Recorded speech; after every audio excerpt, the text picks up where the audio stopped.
guys, welcome back to my channel. I hope everyone is having a great, fantastic, COVID-free day. If you haven't already subscribed, hit that subscribe button, hit that bell notification, leave a comment down below, and join the Chelsea gang. I just want to thank everyone that has already subscribed to my channel.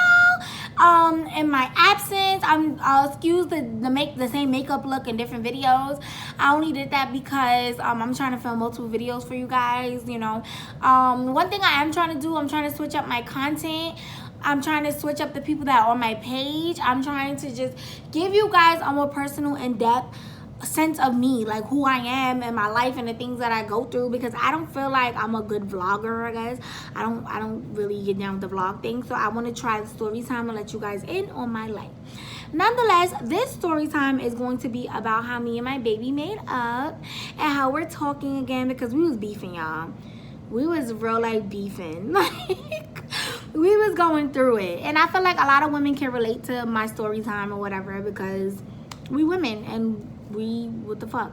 So anyway, let me get straight into the video. So in the height of COVID,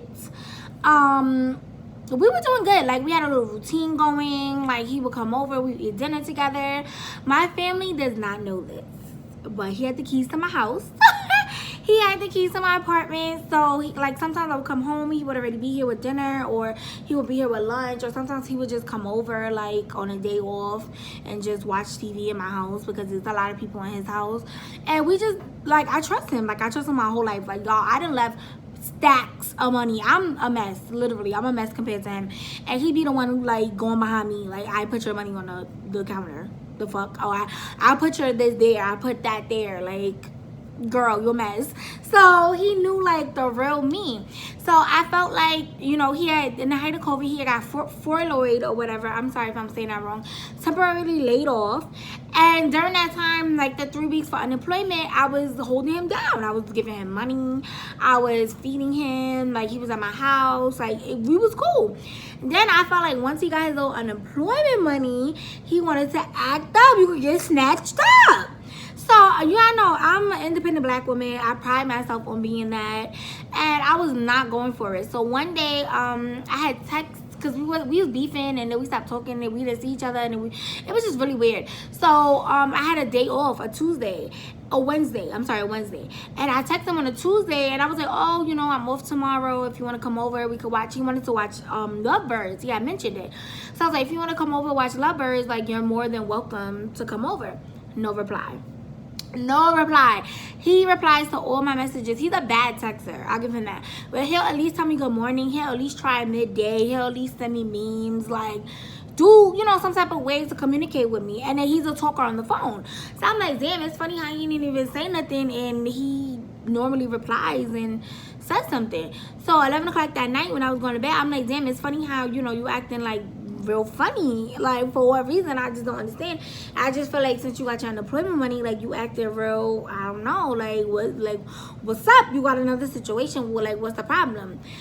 So he texts me like, oh, I'm gonna come over right now, I'm gonna come over. I'm like, no, it's 11 o'clock at night, like I don't got no fucking time for your shit.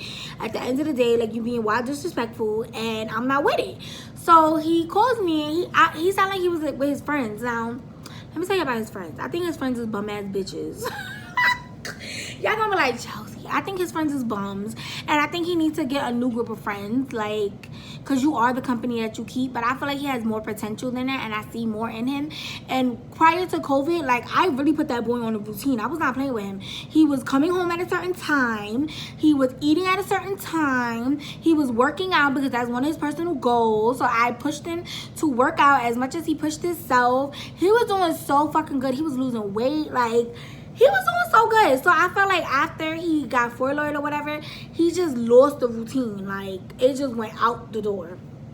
So nonetheless, that day, whatever, he called me. He's like, oh, what you doing? Because, you know, we not together. And I hear the guys in the back laughing, like, and I'm like, wait, you got niggas laughing at me? Like, wait, what's going on? I never did this to you. Like, I could not understand.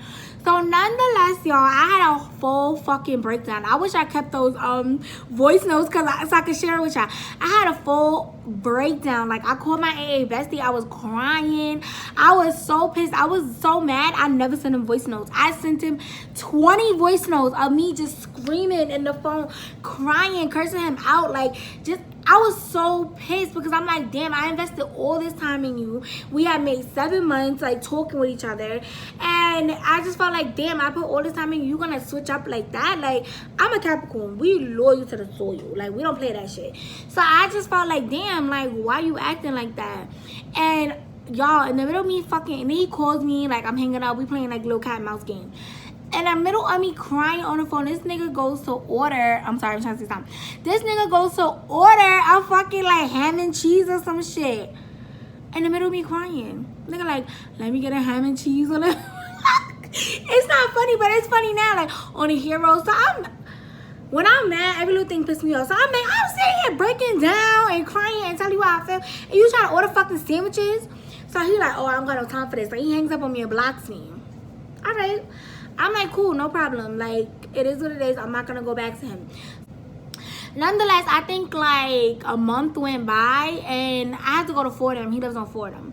So I go to the fish market on Fordham. Like, I love their food. So mind you, I'm at this point, I'm in a mask, like everything. All I hear is, Chelsea, I need to talk to you. So I look up and I'm like, what the fuck? And somebody put their hand on my shoulders. I look up, bitch, it's him. How you even spot me with a mask on? Like, how you even see me? So I'm like, oh my God, like, great, you know? So he's like, oh, I'm gonna be waiting outside for you. So I'm like, oh my God. So I text my coworker and I'm like, bitch, this nigga's waiting for me outside. Like, all you see is me in the fish market looking like trying to, because I'm like, damn, I gotta leave this fish market. His boy's waiting outside for me. I don't want to talk to him. Like, I hate him. So I come out the fish market. I don't see nobody. So I'm like walking towards to go to the bus stop. And he's like, hey, Chelsea. I'm like, oh my goodness. I'm like, what the fuck you want? Like, mind you, we in the middle of the street in the Bronx.